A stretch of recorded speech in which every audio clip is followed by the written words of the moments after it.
एक ऑर्गेनाइजेशन में एक ऐसा एम्प्लॉई है जो बहुत इंटेलिजेंट है, बहुत स्मार्ट है और ऑनेस्ट नहीं है। दूसरा एम्प्लॉई है जो मीडियम लेवल का स्मार्ट है, मेहनती है, मगर ऑनेस्ट बहुत है।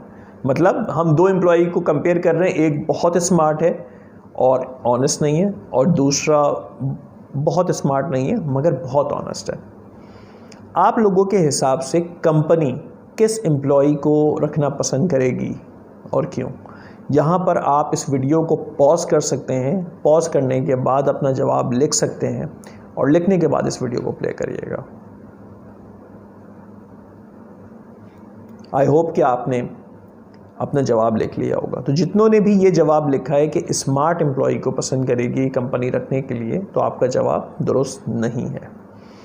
कंपनी, ऑर्गेनाइजेशन हमेशा सच्चे और ऑनेस्ट लोगों को रखना चाहती है, चाहे वो थोड़े से कम स्मार्ट, कम इंटेलिजेंट क्यों ना हो। अगर आप सच्चे हैं और अगर आप ईमानदार हैं अपने काम पे, तो यकीन जानिए कि आपकी कंपनी, आपका मैनेजर, आपका बॉस ऑलरेडी आपको पसंद करता है।